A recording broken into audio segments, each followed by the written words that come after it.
Shalom. The reason it's essential to read the word is because why? This Bible is not an ordinary book. This Bible is your sharp-edged sword. Still, I understood that the Bible was key to everything. So this is history of the Bible in the making. Family, we are going to address the actual sources. So let's make some new discoveries. Let's address the unaddressed.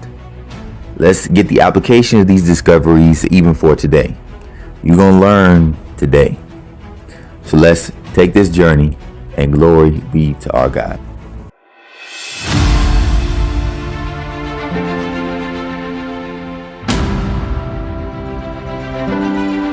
And without further ado, let's get right into it. First, let's clear the air.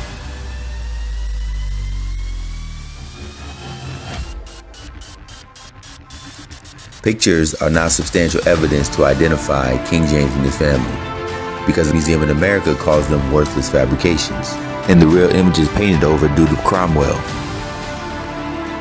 Yet at the same time, prior to 70 and 500 AD, the inhabitants of Europe were for the most part white. Now let's talk about when the black sons of Jacob came along. And we'll show pictures, not to make the point, but to support the point, unless the pictures are hidden.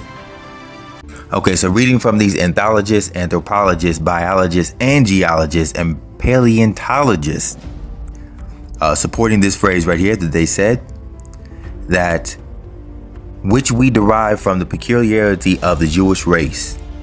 For 1800 years, that race has been dispersed in different latitudes and climates, and they have preserved themselves distinct from intermixture with other races of mankind.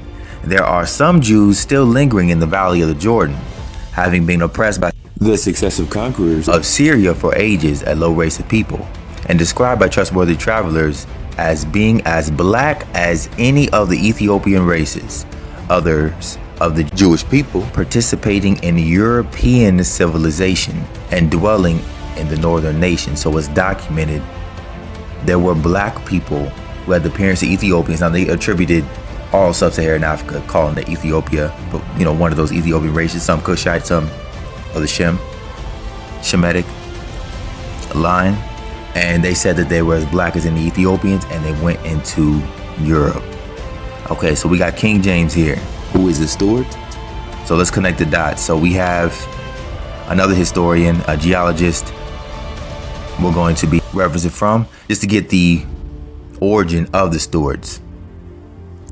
And it says here that the Stuarts descend from the Stuarts of Dole and Brittany, but little was understood about the relationships and motivations of these antecedents.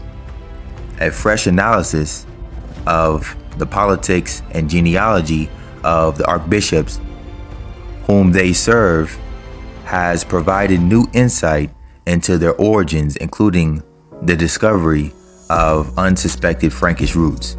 So they're saying that the oldest ancestor that they know of the Stuarts is the Stuarts of the Dole and Brittany, and that they are Franks. So King James' origin goes back to the Franks. Okay, and that's geology and history. Okay, so let's connect the dots. We're going to see that old references also reference the same thing. So we're going to be reading a lot from 1500 sources, 1600 sources, 1700 sources, all telling the story of what actually happened. And we'll also reference even older sources. So this is Orientalist here. This is from a man born in 1624. This is when he was born. So this is what the thought process was then. So it says, Ethiopians, assuming the name from the Greeks, though it be too general, and were formerly common as well to all the swarthy complexion people in Africa. So like I said before, Ethiopia just pertains to everybody that's black. As to the blacks of Ethiopia, But if you require a special name from them, then now we're going to find out who the they is, who this black nation is. Then they call their kingdom Giz, also the country of Agazi. This is talking about East Africa, the actual Ethiopia now, or the land of the Agazian, or freemen, either from the liberty they enjoy or they're transporting themselves from one place to the other. So they actually came to Ethiopia. We're going to find out later where they came from. But it says, for that, the radical word Giza admits of both significations. Perchance, because that in ancient times, translating themselves, now we're still talking about that black nation who went to Ethiopia, out of Arabia and Africa, so now they're leaving that, they're just traveling all over the place in search of other habitations. They assumed that name in sign of liberty as of old, the Germans. Wow. It says, passing the Rhine gave themselves the name of Franks. The Melchites, whereas they always were and still are known to be Jacobites. I know that is just off the wall right there. So according to the old sources, the Franks originate from a black nation who traveled into Ethiopia, then traveled out of Ethiopia, then called themselves Germans, and then went to call themselves Franks.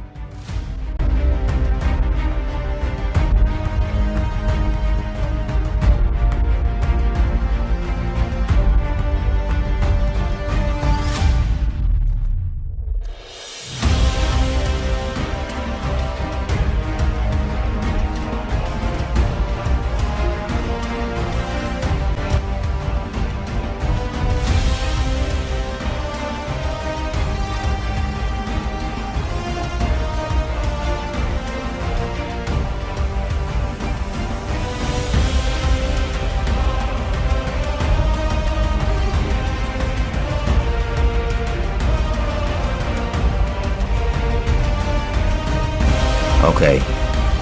Also, from older source as well, this guy right here, an explorer, he's born in 1564. So let's see what the process was then about their origin. Now, these are eyewitness accounts of people who were born in King James time. So we're getting the thought process before a lot of other filtering came in, the actual origin. All right. So it says here, this same year saw the discussion between the Jacobites and the Melchites, who are the Franks. So Melchite denotes king. So the Melchites are Jacobite kings, but they're also Franks. So the Jacobites, Franks, all of them the same thing. The Jacobites are a specific type of Frank. All right, and the Franks are from France. So this guy is saying that according to him that they're a black nation, and also it's known there that they're also Jacobites. Okay. On the Franks. This is this historian here. And it says Theodoric from the house of Witten. So where does Theodoric come from? So this is from this archaeologist, paleographer here. He was born early as well, 1655 AD. It says Theodoric, son of Clovis. So where does Clovis come from? So reading from this old source here, by Merov, from whom the Frank kings were called Merovians. Merov begat Childric, Childric Clovis. So the house of Witten comes from Clovis, the Frank king. Oh, the house of Witten comes from the Franks. So we're going to read about somebody from the house of Witten. This Frank here, John the Elector of Saxony. As you can see, he's from the house of Witten. And this is a picture of John the Elector of Saxony. You see he's a white person there.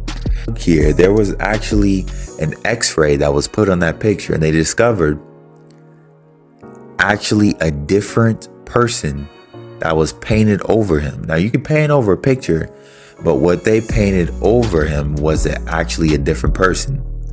When we talked about Cromwell, well, look, this is actually in the museum. And as you can see, he's clearly black. This is the X-ray of that white person. Under that, he's actually black.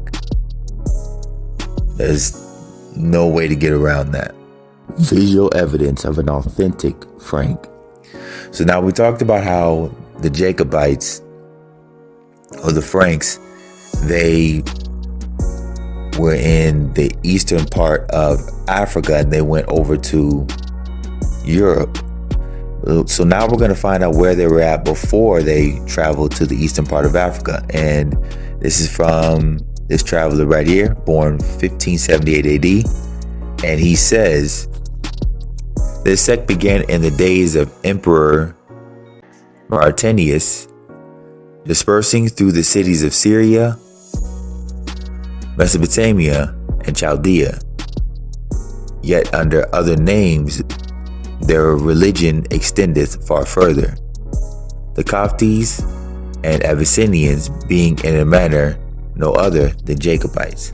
So we see that before they were in Abyssinia, they were in Mesopotamia, they were in Syria. And before they were in Mesopotamia and Syria, we're going to discover where they were at before then as well, a little later on. This is Neil Gerthy from Society of Antiquaries. And this says here, addressing that King James is in fact a Jacobite. People assume that, they're the followers of the Jacobites, but the Jacobite goes way back further than James II, as we can see here. So if you know what I'm talking about when I say that. And this is the principal Jacobite image and the one for which all other Jacobites symbols stand proxy. Is that of the true king, the identity of the sovereign, and by extension, who is not the sovereign, is the central pillar of the whole edifice of legitimacism. It is James or Charles or Henry, who is by the grace of God, the rightful king. He embodies a dynastic claim. All right, so the Jacobite are King James and their family, the Stuarts, and also the other Jacobites as well. And we're going to go into this, who the Jacobites are. We're going to really go into who King James is. And we're going to deal with an eyewitness who actually went to Europe. This is Josephus, a different Josephus, Josephus Abacus. And it says, as he was commonly known, arrived at Oxford in 1603, but left for France shortly thereafter to teach Arabic in Paris, where he numbered the young Apenaeus among his students. In 1610, he returned to England, and having procured a letter of recommendation from Richard Bancroft. What's so important about this, guys, is that Richard Bancroft is the chief translator of the King James Bible. So this man met one of the translators of the King James Bible. You read the Bible, you should be listening to this. You should listen up. This is important right here. So what he has to say is how he described those people, Richard Bancroft, all those people that he saw in England. I'm sure he saw King James himself, because he was born in an eyewitness of those people. And this is his book, and this is what he said about him. He said, hitherto have we treated the name and origin of the Jacobites, and having proved them to have been descended from the patriarch Jacob. Now here's another thing. He says also, therefore the most probable opinion is this, that they are descended of the ancient patriarch Jacob, the son of Isaac, the son of Abraham, often called Israel in Holy Writ. So another source by him, this is just reading, this is his writing right here. So this is because they are the sons of Jacob, and are from thence called Jacobites, as one may see in the first chapter. They, for this reason, observed almost all the Jewish ceremonies. So they were Jews, straight Jews. And another writing up, it says, Jacobites, but the before cited patriarch, and this also I can myself affirm, that in their exhortation as well as public as private, I have heard them called Israelites and the flock of Israel. And this is where he also states, and this is done by the Ethiopians or the Jacobites. Notice he uses that word interchangeably. Okay, so now we're going to see specifically what type of Ethiopians. This is Edward Gibbon, born in 1737, an older reference.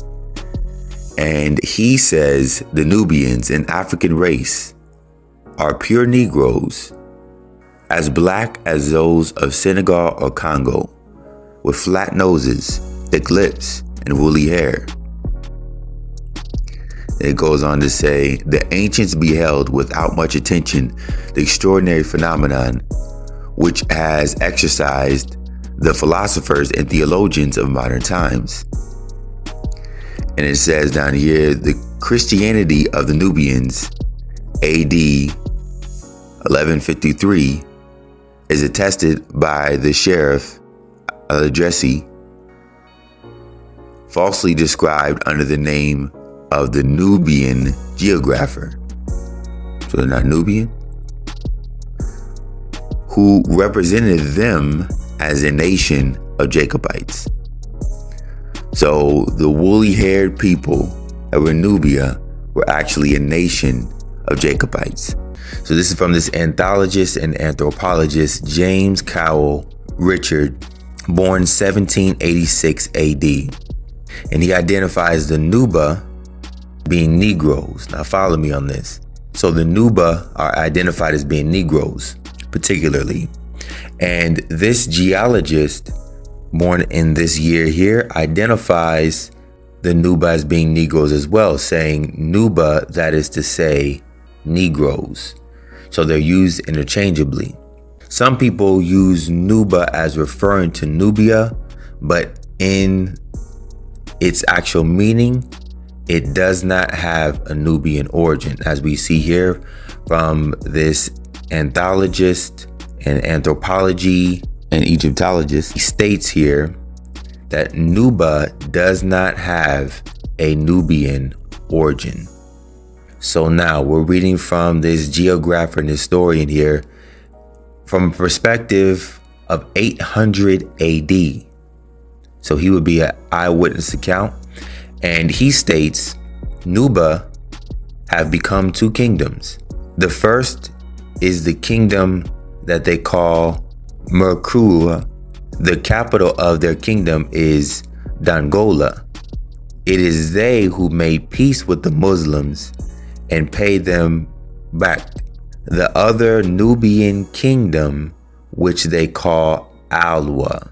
So now, reading about Alwa, because we see that the kingdom of Alwa was started by the Nuba, who are Negroes. Right? We read from those sources exactly who they are. So now, understanding that this Negro kingdom of Alwa is just that, let's look at the history files. And the history files by these guys here. And we're reading from this archaeologist, Derek A. Welsby. And he states the African kingdom of Alodia, Aloa, or Alwa, the Arabic form of the name. So Alodia and Alwa are the same thing, just different languages. You know, that's what we brought that out there just to make that clear. So this archaeologist states that both it and Alodia emerged in the centuries after the fall of the Kushite kingdom. So these Negroes in Alodia are not Kushites because they came to Kushite territory after the Kushites fell. All right. And it says, which had dominated the region from 785 BC to AD 350. So understanding that, let's find out who these people of Alodia actually are. These Negroes, who these people are. It's from the scholar here who was born between the 600s AD And it says here from his writing, town of Alua. Here there are troops and a large kingdom with wide districts, in which there are 400 churches. The town lies to the east of the large island between the two rivers, the White and the Green Nile. All its inhabitants are Jacobite Christian. So the Negro race that we just read about of Alua, from a source 800s, we're reading here from 600s AD, that these people from eyewitness accounts are Jacobites. Okay, so I got to bring out this source here. This is from this archaeologist, historian, scholar. And this is the book, The Lost Tribes, a Myth, Suggestions Towards Rewriting Hebrew History. And he writes it because the way they determine the lost tribes now is a myth, because they know who the tribes are. And they identify it with several anthologists as well. And it's $18,500. You can get it on eBay for cheaper, but it'll let you know that there are going to be some pages missing. So we're going to be reading from this book. This is his map right here. And this is important right here. I'm going to kind of zoom in here. He points out the Yemen Jews and Falashas, Berbers, Moorish, and Negro Jews. Now, we're zooming in on that same map, and it says, other names in red are places of ancient Jewish colonies. So everywhere we see red, it's where the Jews were at. Check it out. Nuba. Yeah, because you remember, after the Cushites were gone from the Nuba place, then some Negroid people came in. And this archaeologist separates the Cushites or Hamites of Nuba and Negroes, who we read from eyewitnesses that identify these Nuba Negroes as Jacobites. Historian states Nuba were Jacobites. Now here's something else about the Jacobite culture that he also states. In addition to stating that they're the Ethiopian people, it's a general, even the lower part of South Africa was called Ethiopia at this time. So let's see here. It says Chalcedon with the secular arm gave the name of Melchites, or in other terms, king's followers. This is why people have this whole thing that Jacobites, the only meaning of it is followers of James II. Yes, they were followers of the king, but it goes further than that, of who this king was. And it's very, very biblical. Check this out. To the Orthodox Christians, Melchi, and their original language signifying king. So Melchites were, because King James would be a Melchite because he was a Jacobite king. Now, again, we're going to go to sources that are eyewitnesses, right? So this is 1625. A man was born in 1625.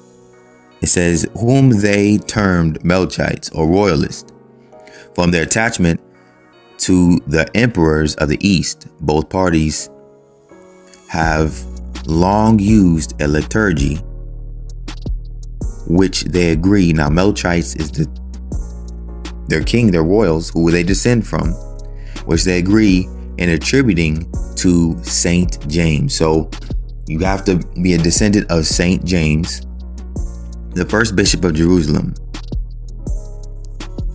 Okay, so the Melchites means son of. The Melchi signifies their king. The Melchites is the descendant of the king.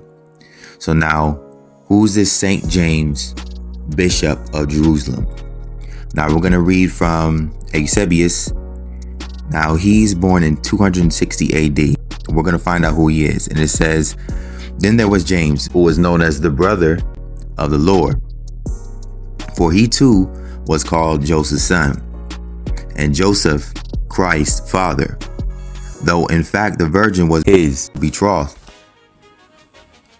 And before they came together, she was found to be with child by the Holy Ghost, as the inspired gospel narrative tells us. This James, whom the early Christians surnamed the righteous because of his outstanding virtue, was the first, as the record tells us, to be elected to the episcopal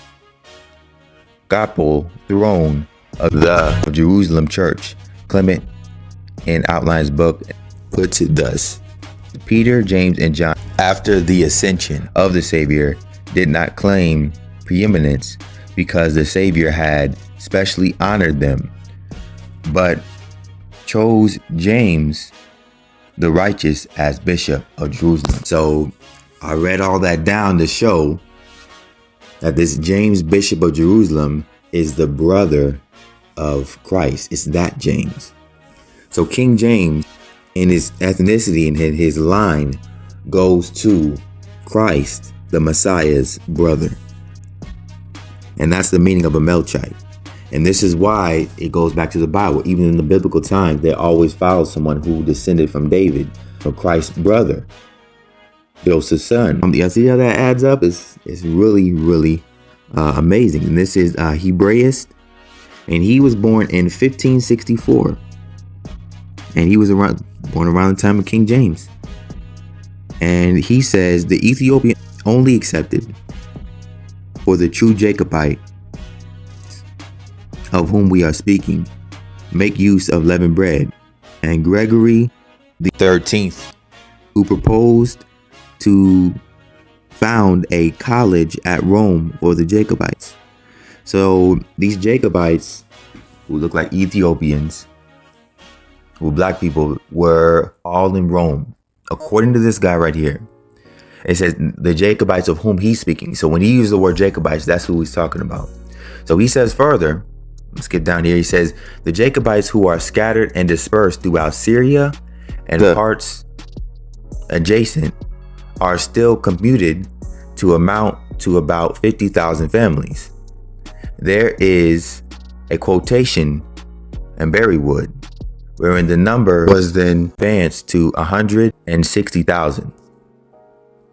Now, what's crucial about this is, yes, they went to France, but the Jacobites ended up in England. So we have to hear word about Jacobites in England. Now, according to this guy here, who was born around the same time as King James, says that there were black Jacobites in Berrywood. And he says 160,000. This is Berrywood. Berrywood is in England. So all these eyewitness accounts are saying the exact same thing.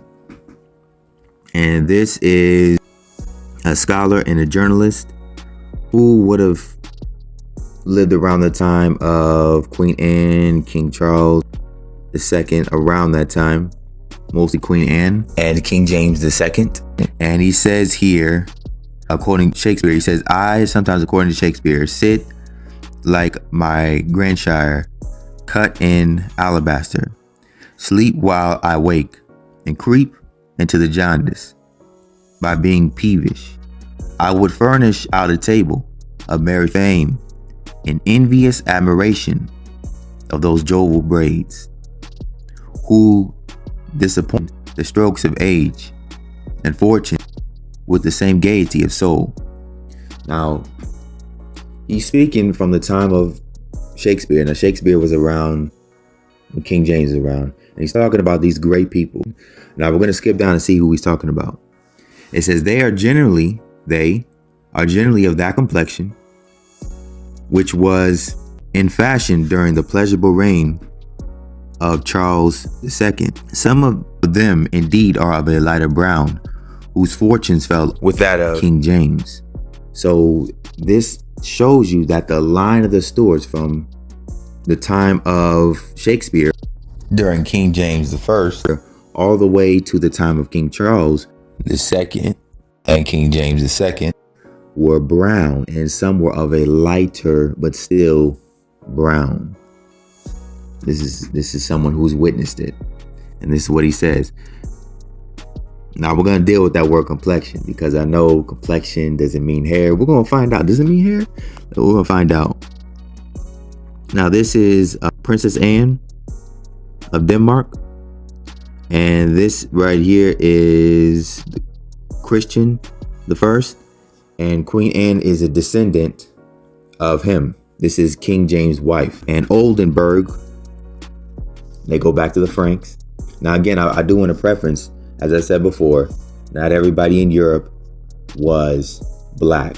The Franks is what I'm holding in on. The Picts are also black as well. But the Franks and the Picts are the two main people that I would say are black. Everybody else, a lot of them were white. Now, Oldenburg, we're going to show this is also, King James' wife was also black. Now, this historian, Patrick Fraser, he was born still around that time, early, but 791, a little bit later. And he says here, by his queen, Margaret's daughter, to Christian King of Denmark, James, led the family of 3 children, all of them sons. And if you keep reading, it kind of goes over all of his sons in there. And then he goes back to talking about the king, which we were talking about, Christian Denmark. I'm going to skip down here. Again, all these sources, you guys can read all of them for yourself. I just honed in to get to the point. But you can read the line before, the line after, the whole chapter, the whole page, the whole book of every source that I presented and see the context yourself. Just want to say that as well. And it says the king was eminently handsome. His figure was tall, athletic, and well proportioned. His countenance combined intelligence with sweetness, and his deep brown complexion and black hair resembled. Now, deep black means deep, dark, brown. That's what that means. So we have English mathematician John Kersey, because what we want to do is we want to find out what that means, complexion. Now, he was born in 1616, so he would have more of an earlier definition of what this word complexion means. Let's see if it really means hair or if it means the color of the face. And according to this dictionary, it says complexion, the color of the face. So the color of Queen Anne of Denmark's, King James' wife's ancestor, is dark brown. The color of his face is dark brown.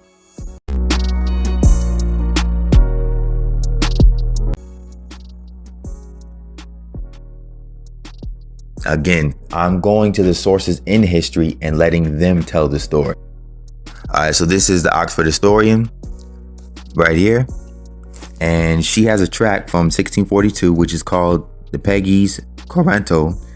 Is there ascribed to Tarleton, the jester, who died in 1588. It must says Mr. Halliwell Phillips have been written earlier. The following sadly closes the period. So he's saying basically that this tract that we're reading must be older than 1642. Now, what we have right now is 1642, but they're assuming that it's a copy of something written earlier. Either way, even if we go with 1642, that's still early enough because King Charles, King James' son, who we're talking about, was still alive. And now let's see what they described King Charles I, King James' son, as when he was still alive. And it says, and quote, "As I was going by Charing Cross, I saw a black man upon a horse. They told me it was King Charles I. Oh dear, my heart was ready to burst." So who's King Charles? Oh, that black man on a horse. So, black man, is it, what is black really talking about? Is it talking about his mood? Is it talking about his hair? We hear black man, back then when they used the word black man, it meant, let's see. So this is John Ogilvy. He's born 1600s. He was born around the same time and would have known King Charles I. Perfect source here. And now let's see what he says about other people that were described as black people. Let's see. And he says, "Be very careful how they meddle with a black woman by reason of the inequality of their constitutions. The dropsy is very frequent, which they cure by applying honorably the ali of coconuts. Now again, this is about Africa. And the juice of several herbs of which the Negroes have good knowledge. So this black woman, who's interchangeably described, this Negro woman, as we read, went in his trips to Africa, is described as a black woman. Now we know this cannot be talking about her hair, because why would you address someone by their hair color when everybody basically in Africa has dark, black, or brown hair? So clearly talking about ethnicity. So if this is talking about an actual black woman, King Charles was called a black man. This lady is called a black woman, who's actually also called a Negro. Same time period, same meaning, they're black. Now we're gonna go to Barbara Alexander Rowland, because now we're gonna deal with King Charles I's wife. We're gonna cover all bases. We're gonna deal with his wife now. Now his wife, we're going to read about what he says, because obviously he's a barber. He would have history of hair. And he says, for all old writers admit that perruques, now this is talking about fake hair. He says, were an importation from that country. And Stowe says that they were introduced into England about the time of the massacre of Paris. About 1630, the hair began to be chiefly worn in a sort of crop curled and the short fine curls over the forehead and following in ringlets on the neck. Henrietta, Queen of Charles I, is said to have introduced this fashion. I'm going to read down here. It says, the dresses with wigs of diverse hues. In Pepys' diary, we found the following remark, 1664. May 13th. The days my wife wear light colored locks. So now I read that and I went over that to show you guys that Henrietta wore fake hair. And we see examples of light colored fake hair, right? She wore fake hair. Well, first of all, who does that sound like? But let's go in a little bit deeper. We're going to go even deeper than that. This is historian James Howell, born in 1594. Now, this is to be an eyewitness account. And this is in March 1626. This is when Henrietta was the Queen of England. Check that out. And it says, I thank you for your letter and several good tidings sent me from Wales.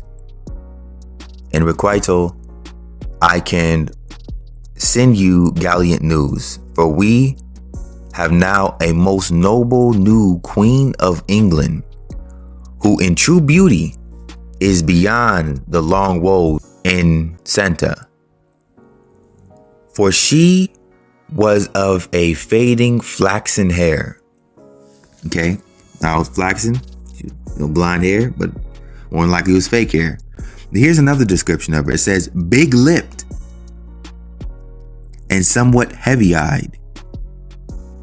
But this daughter of France, this youngest branch of Bourbon, being but in her cradle, when the great Henry, her father, was put out of the world, is of a more lovely and lasting complexion, a dark brown. So we already know what complexion means. So we have a woman with fake hair, and I'm sure she wore natural hair sometimes too, big lips, and dark brown skin, with a husband called a black man. You can draw your conclusion with that. We're gonna keep it moving. So this is another source here. This is English publisher John Dunton, 1659. And this would be an eyewitness account because he was born at the same times when King Charles II and King James II was alive. Now, these would be King James' grandchildren. This would be King Charles I, 2 sons. So we went from King James and we went all the way to the grandchildren now. Now we're going to see how they look. Now it says door, and in the middle, a tall black man standing bold, upright. And through the door, there appeared a light, and of many flamboys burning, whereupon they stood still. thinking it to be King James or some great courtier. So they saw a black man they thought was King James. This is talking about the second. And mourning, but not seeing him stir, they began to be amazed and had not the power to speak to one another. However, the gentlewoman took such a full view of him as to see that he had plain white muffin ruffles and carven quilled very neat. They both saw his face and were satisfied 'twas that of King Charles II. So King Charles II, King James II, King James I, King Charles I are all described as being black and brown people.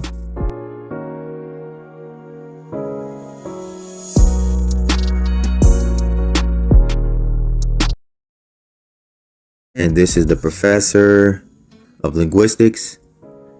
And this is what he has to say. He said, although his attempt to date the omelet to 725 to 650 is not certain, but see his paleographical arguments.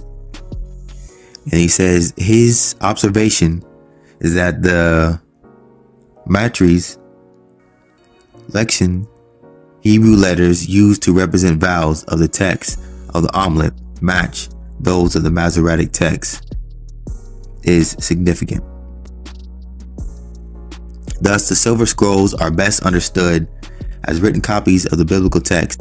So those scrolls match the biblical text, the Masoretic text. Now check this out, that we're going to discover who the Masoretes are. This is what we added up, why the nationality is very important to understand. This is the Jacobites starting in the 6th century, and they're called Masoretes. And we see here, this is the catalog of the Persian manuscripts in the British Museum. It says the head of punctuation of the Syriac Masora. Nearly all of these represent the labors of the Jacobite schools.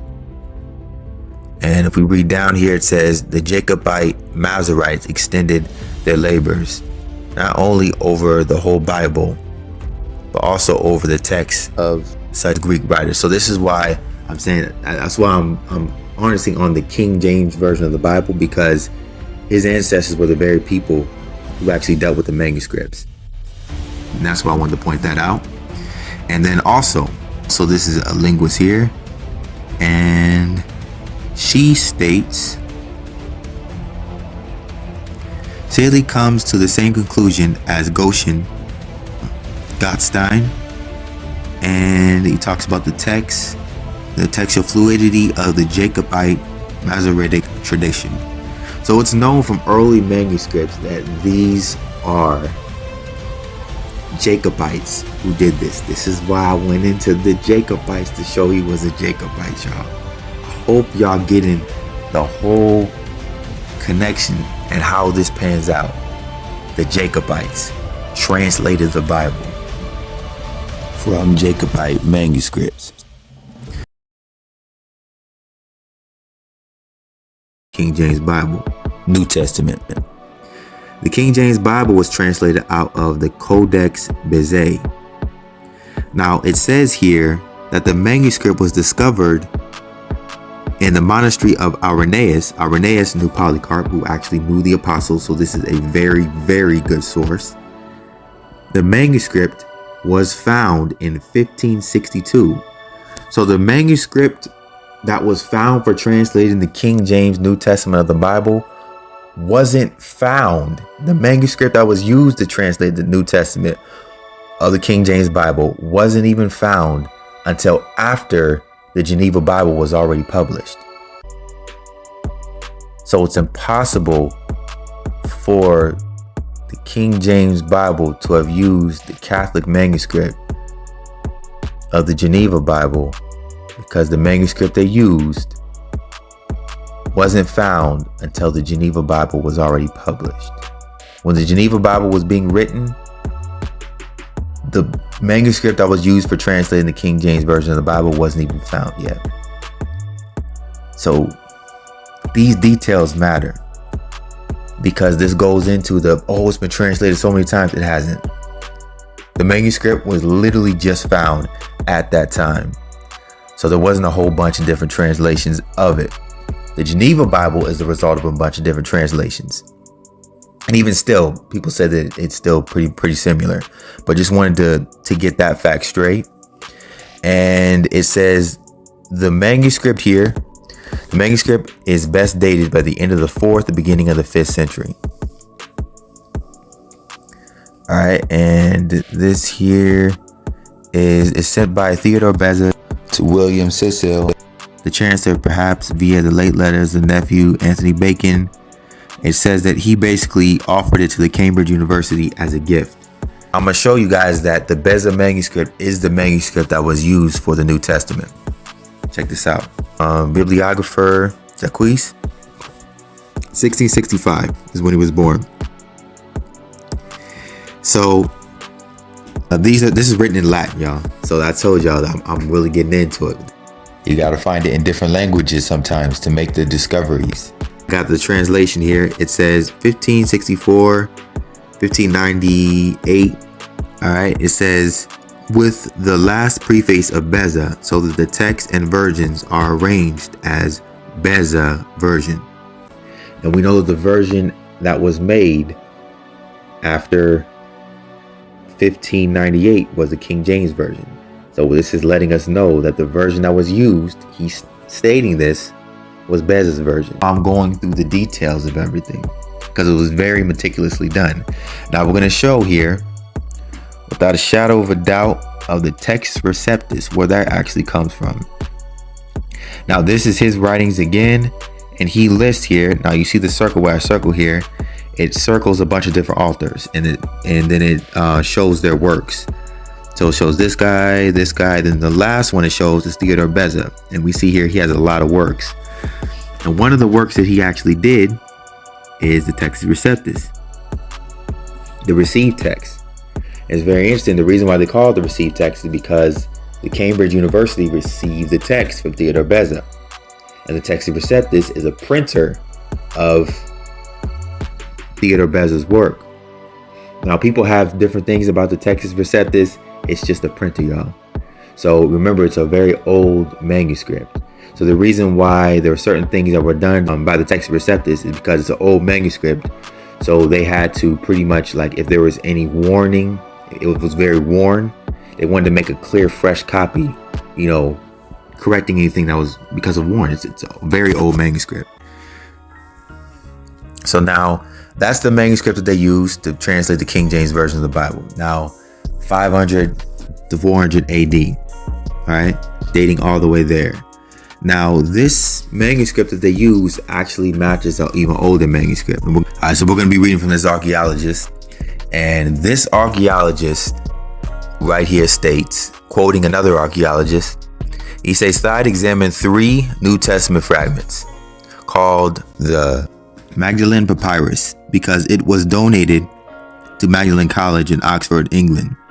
And then he goes on to talk about that. I'm going to read down here. It says, Dr. Thade carefully redated them and placed them at 66 AD, making them the only 1st century New Testament fragment extant. All right. And then he says there is more, using a very technical and accurate epifluorescent confocal laser scanning microscope. He found that the Matthew 26:22 fragment revealed the Textus Receptus reading. It reads Hekasotos Aton, every one of them, as the King James reads, as opposed to Heis Hekastos, each one after the other, as the critical text reads. All right, so that's an important thing because he's stating that it does match the King James Textus Receptus, which is the Beza manuscript. Now we're going to get another witness as well. This guy right here, And we're going to read about him. He translated, this is Tom Holland. He translated the writings of Herodotus. Now, Herodotus was born in 484 BC. He was Greek. So he translated Greek works to English. And this is why it's very pertinent to go to a source of someone who knows Greek and who is a Greek translator, because he translated Herodotus, so he knows about what translation should look like. Now let's go into his expertise. Now this is one of the things that was said about Tom Holland. It says, unquestionably the best English translation of Herodotus to have appeared in the past half century. I am in awe of Tom Holland's achievement. So this guy was very good at translation and understanding the Greek and literary translations, and he was very admired by other scholars. So this is what he has to say about the Magdalene Papyrus, called the P64. It says the P64 has the same reading found in the traditional text and the King James Version. Although the papyrus fragment is worn, Dr. Thide was able to determine the original reading using an extremely powerful device. So we have one of the best Greek translators known to have translated the Herodotus, who was a Greek historian born 484 BC. We have archaeologists confirming the same thing, that this translation of the King James Version of the Bible is the manuscript of 66 AD, when the apostles were still walking the earth.